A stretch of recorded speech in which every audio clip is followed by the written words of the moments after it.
He smiled like he owned the goddamn sun the morning he stole my name. That was the exact moment I knew something had snapped. I was sitting in the back of the Monday Review, half a bagel in my hand, laptop open to Jenkins logs, when my boss Brad, a man who called himself a technical visionary, but couldn't refactor a for loop if his crypto bag depended on it, walked into the room with my code wrapped in his cologne and charisma. He stood in front of the exec team and said, "We finally cracked the stability issue. Built a new flow that patches the queue latency. Took all weekend, but I got it done." He said I got it done. While I sat there with cream cheese on my lip and the commit history in my pocket. No nod to the 12-hour Friday I spent rewriting our debounce logic. No mention of the Slack thread where I flagged the queue bug 2 weeks prior. Not even a casual shout out to the devs.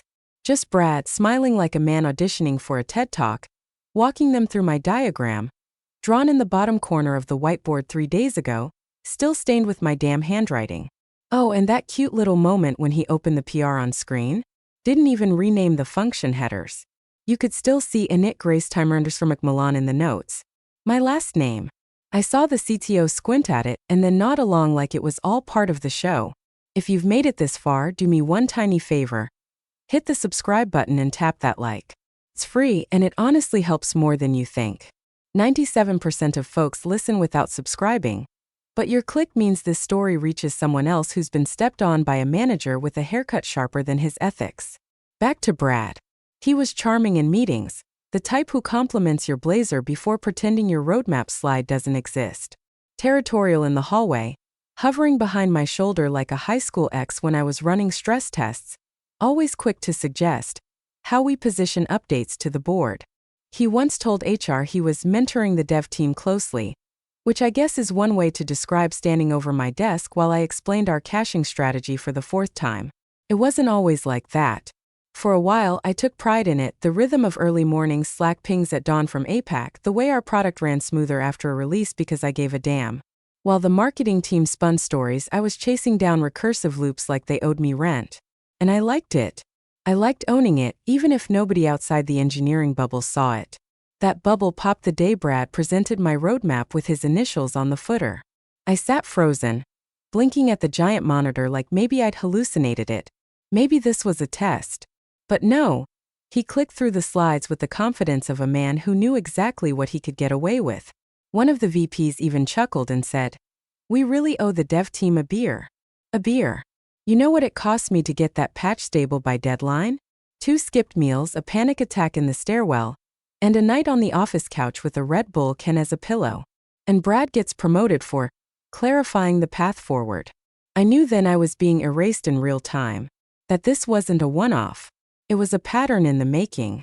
The last clue came that Thursday. I opened our main repo to review the new branch they were prepping for demo day, and buried in a patch note I saw it.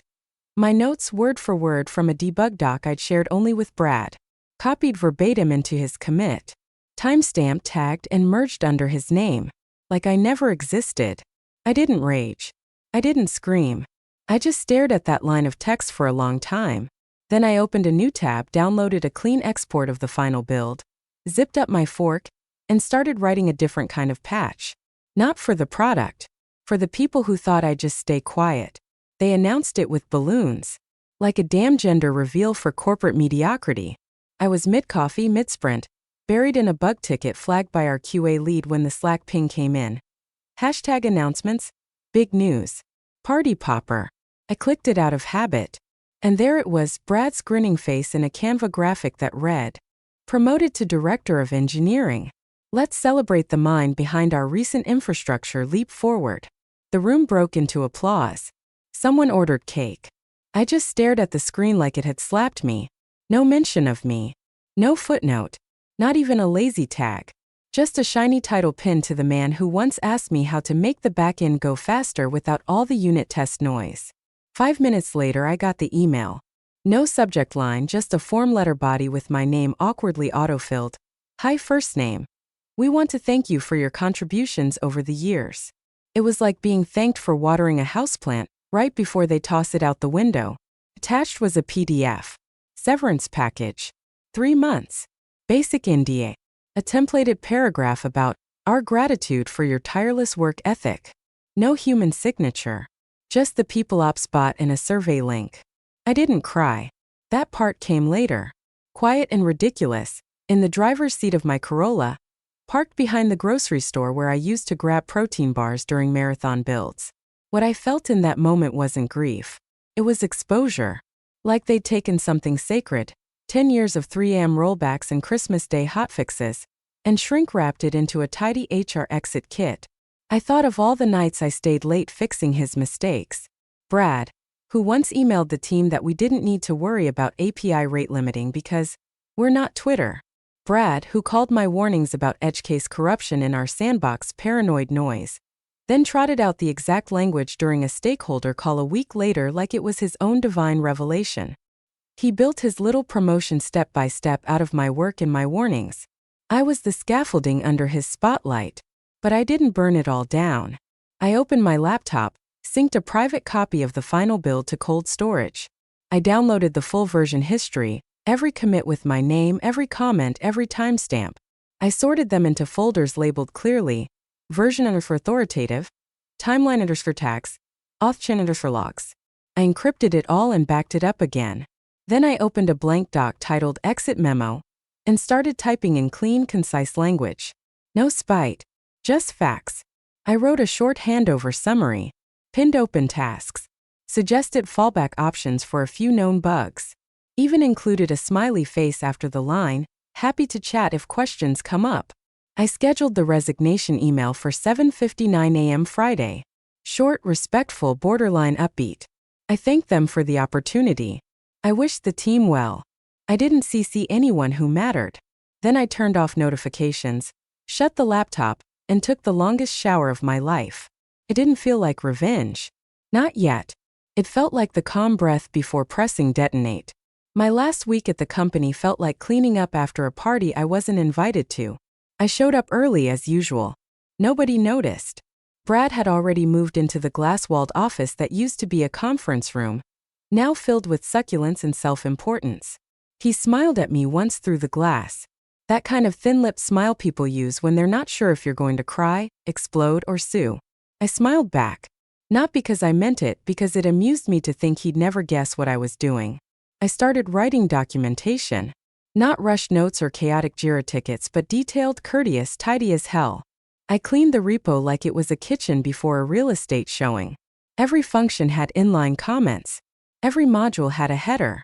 I renamed things subtly, just enough to mask the deeper threads. Not deception, just artful obfuscation. Then I wrote the maintenance note. It was exactly what it sounded like. A section in our main deployment README labeled, Failsafe and Recovery Considerations. Just helpful enough to seem like a thoughtful goodbye. I even added a smiley emoji at the end. Inside, buried in the middle, was a single line that read, if the auth key registry becomes orphaned, notify the designated repo owner. Perfectly reasonable. Auth systems do weird things under load. But here's the thing, becomes orphan didn't mean what most people assumed it did. It didn't refer to a database timeout or a missing user session. It was tied to a very specific condition. My name disappearing from the deployment path's contributor chain. A flag, deep in a tucked-away function, triggered only if that chain broke in a certain way. Silent. No log entry. Just a quiet little tripwire. And notify the designated repo owner? That didn't send an alert. It redirected traffic. I left no breadcrumbs in the code itself, just enough misdirection to make any future postmortem look like a team oversight. It would only activate if the product tried to live without me, completely scrubbed of my fingerprint, which at the time was all Brad seemed eager to do. I packaged the final repo and sent polite handover emails. Each one sounded cheerful, bordering on robotic. Hey all. Just confirming my last commits are merged and tagged. Please see the attached doc for continuity notes. Let me know if anything's unclear. I even included a list of known quirks, with one item labeled non-critical behavior under orphan key states, followed by C failsafe notes. Casual. Innocuous. Boring even. People skimmed it. Replied with thumbs up emojis and thanks again for everything. Brad wrote. Appreciate the smooth handoff, legend. Which almost made me laugh out loud. Legend. He thought the game was over and the credits were rolling.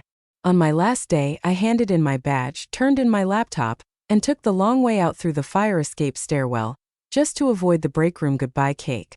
Outwardly, I was composed, cordial, not a hint of bitterness.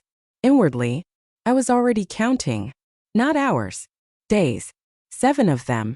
The first morning after I left, I woke up at the same time as always, 6:42 a.m. Body still wired to the rhythm of invisible sprints. For the first time in a decade, there were no Slack pings lighting up my phone. No coffee brewed in panic. No production alerts screaming red in a tab I forgot to close. Just the dull, strange quiet of a weekday with nowhere to be. I poured my coffee slower than usual. Let the drip fill the mug all the way. I stared at the window while it rained sideways against the glass and asked myself what I was supposed to do with all this time now that my codebase no longer needed me. The answer for the first few days was mostly wandering. Grocery runs I usually forgot. Laundromat errands I'd pushed to weekends. I reintroduced myself to things like natural light and vegetables. I sat at a park bench one afternoon and just listened to the sound of someone else's kid screaming about ducks. But under all of it, the clock ticked. 7 days. That's what I'd designed for. 7 days until the tripwire registered that I was truly gone. It wasn't immediate. It wasn't theatrical. It was patient like me, built to slip past status checks and workflow dashboards. It needed a few triggers to align, and once they did, it wouldn't crash things outright. It would just ask a question the system couldn't answer anymore. I spent that week smiling politely at baristas responding to "How's the break treating you?" with lies like "much needed," while my inner monologue was a metronome counting hours. Tick, tick, tick. By day 3, I started refreshing their public status page every morning. Out of curiosity, of course. Not malice. I watched the logs when I could. Not through any direct access, I wasn't stupid. But there are always shadows.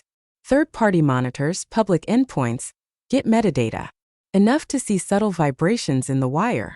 On day 4, they posted a LinkedIn article, Scaling Success: How Our Team Reinvented Infrastructure for Growth. Brad's face was the header image, wearing that same smirk he'd worn while plagiarizing my architecture plan for the VP demo. I scrolled past it without reading the body. The headline was enough. Day 5, someone from my old QA team texted me a screenshot of an internal bug filed under minor auth caching inconsistency. I knew exactly what they'd seen. A stale response. Maybe a delay syncing a registry node. Small enough to ignore. Big enough to mean the condition was approaching. Then later that night I caught it. Buried on a third-tier observability dashboard. An off-brand vendor we used for monitoring pre-prod API stress. They flagged a drop in handshake validation success rates. Not public-facing. Nothing critical yet. But the pattern was there. I imagined the conversation in the office. Probably nothing. Maybe Jenkins just burped. Did someone push a change to the registry flow? No one would trace it back to me. Not yet. It was too subtle. Too far removed from the flashy parts of the stack Brad loved to stand beside in his presentations. But I saw it. Day 6 came. Rain again. I walked to a bookstore and bought a blank journal I didn't need. I made soup. Watched a documentary about volcanoes. Every so often I checked my phone. Quiet. Stable. A single line on an internal Slack thread screenshot sent to me by an ex-colleague with a cryptic, LOL. Does anyone know what this repo alert flag means?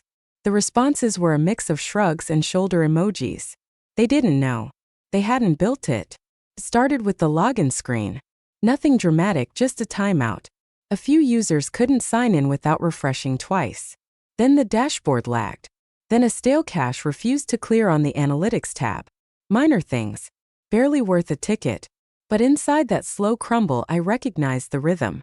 Like watching the first tremors of a fault line you helped carve. By mid-morning it had snowballed. Users were tweeting at the support account. Customer success flagged a drop in usage metrics. Internally, the dev team huddled for an emergency sync. Brad leading the call with his sleeves rolled up like that made him technical. "This is just some legacy weirdness," he said, nodding with confidence he hadn't earned. "I think we're seeing some holdover behavior from pre-migration configs. That would have been funny if it weren't so on brand." He was sweating. I could tell from the timestamp screenshots a friend still on the inside forwarded me.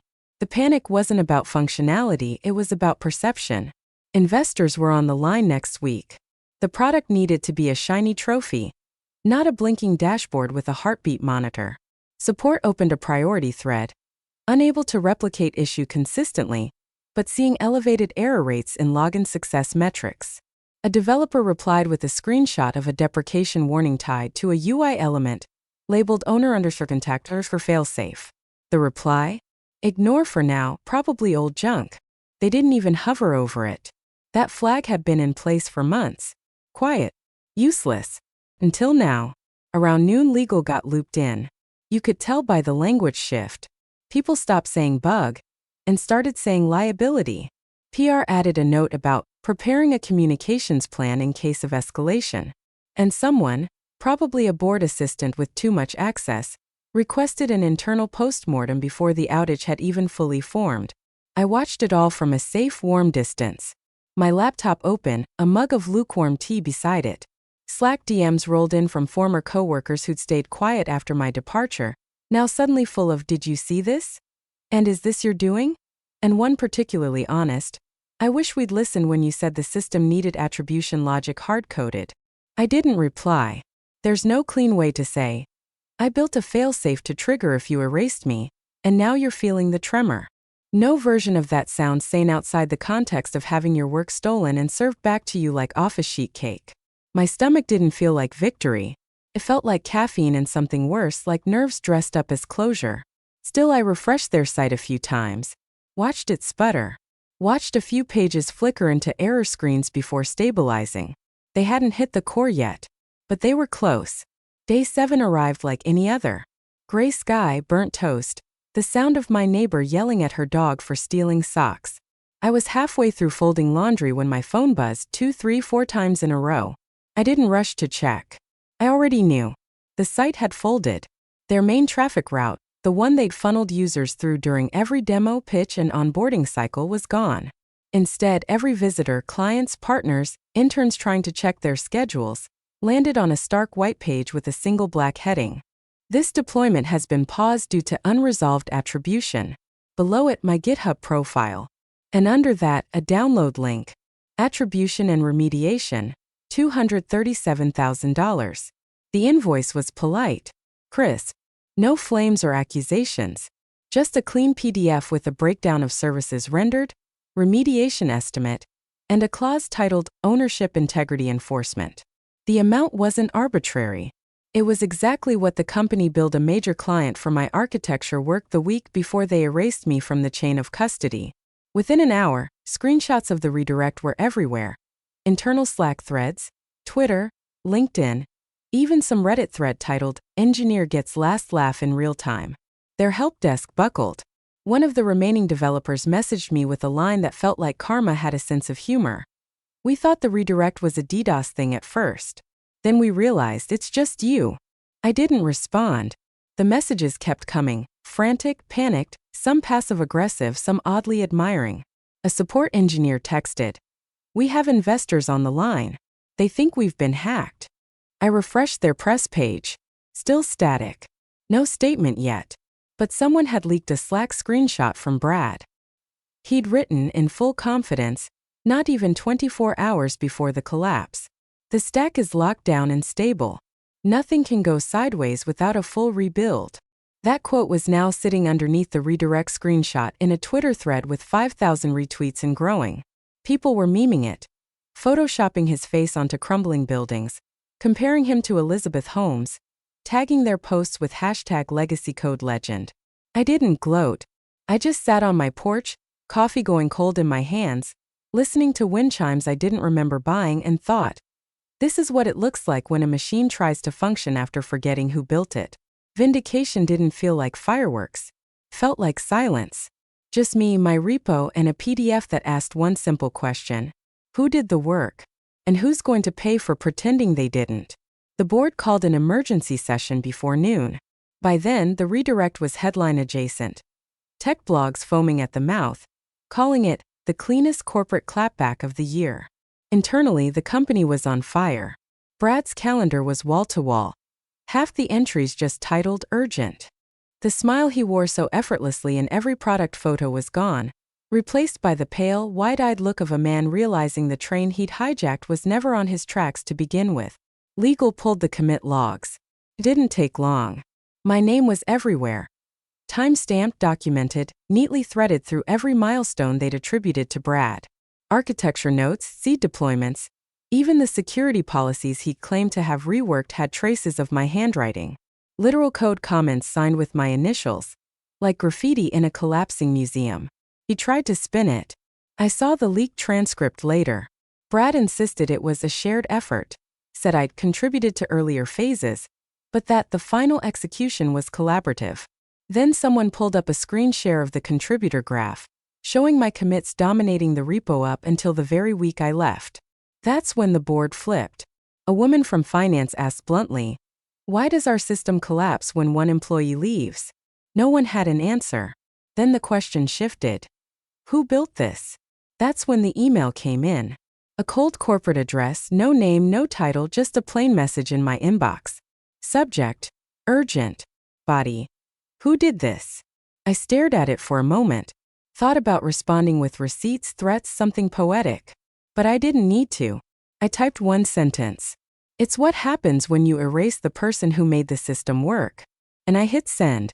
Grim satisfaction doesn't look like revenge in a movie. It looks like watching a LinkedIn post get deleted mid-viral. It looks like an exec's Twitter bio changing from builder of teams to nothing at all. It looks like Brad's name being quietly removed from a panel he was scheduled to lead next week at a startup summit. Accountability moves slower than applause. But when it lands, it's heavier. It's real. By end of day, the board had appointed an internal audit team. They'd suspended outbound PR. And Brad? He was placed on leadership reassessment leave, which is HR speak for we're preparing to throw you under the bus but haven't picked the tires yet. I closed my laptop. Didn't need to refresh anymore. The record was correcting itself. They sent the PR statement out at 3:17 a.m. That's how you know they were scared. Releasing an apology under the cover of darkness, hoping no one important would be awake to see it. It read like a breakup note written by a committee of lawyers and brand consultants. We are aware of the recent redirect issue and are actively working to resolve it. We value the contributions of all our team members past and present, and we remain committed to transparency, integrity, and innovation. Not a single name mentioned. Just enough corporate glitter to bury the truth under 100 vague nouns. But it was too late. The damage was already circling the drain. Clients were asking for clarity. VC firms had started pinging junior partners with questions like, "How's the engineering side holding up?" And, "What exactly does attribution enforcement mean?" Screenshots from the redirect page made it into a TechCrunch sidebar. One journalist tweeted, "When your site forwards to the engineer you ghosted, maybe it's time to review your culture deck." By noon I got the first official call.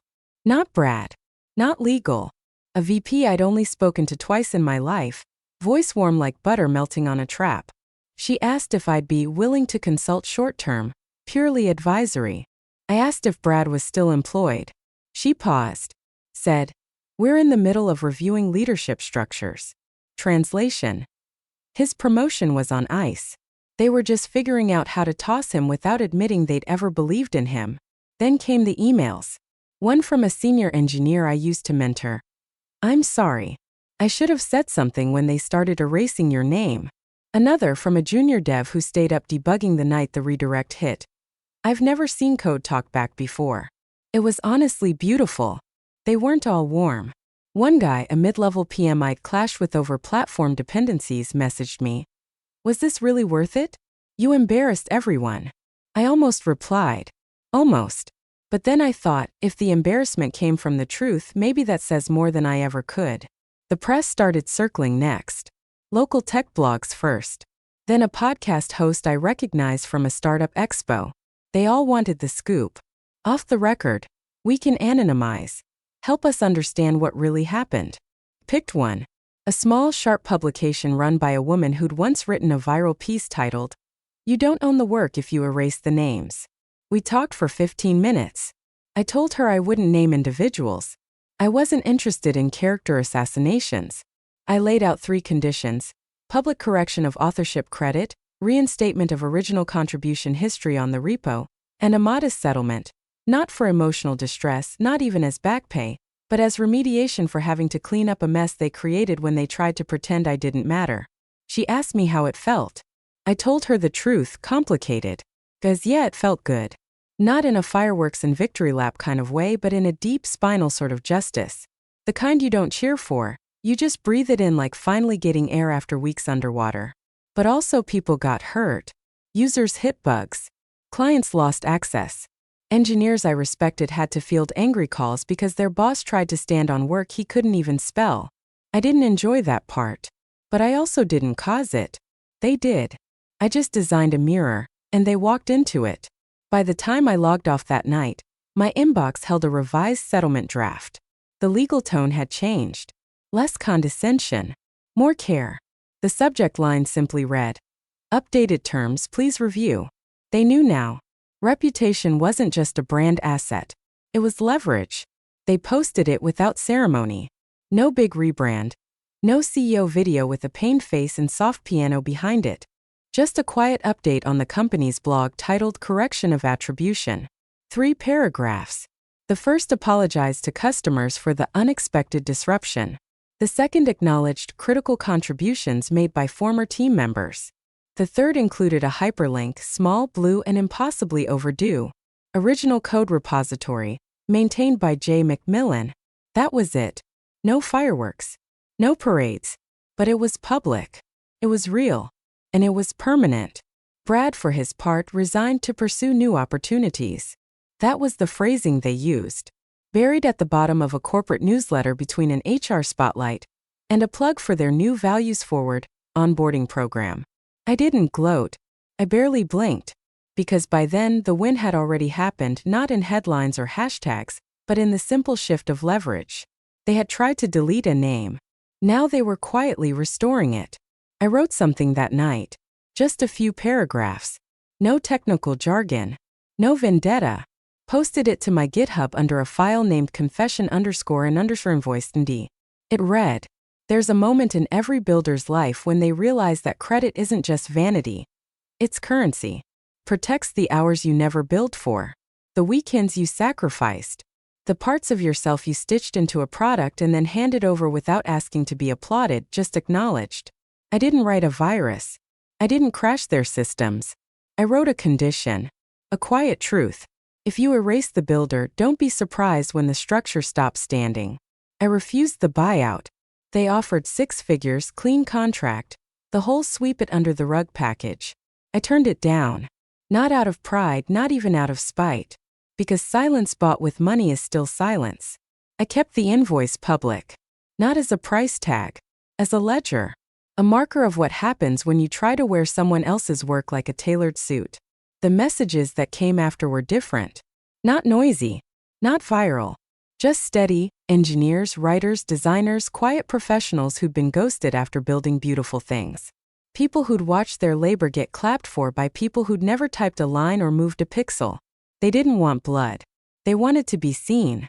That morning I sat at a diner counter, same booth I used to hit on bad days. Waitress poured my coffee without asking. I watched the news ticker roll silently across the mounted TV above the grill. Tech firm announces leadership reshuffle following internal audit. No names mentioned. But I smiled anyway. I pulled the printed invoice from my bag, just one copy neatly folded, and slid it between the pages of a manila folder full of something new.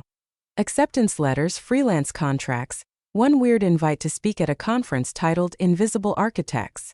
Justice doesn't come with applause. Comes with paperwork. And the next time someone asks me what I do, I'll just say I build things people admire. And now I keep the receipts.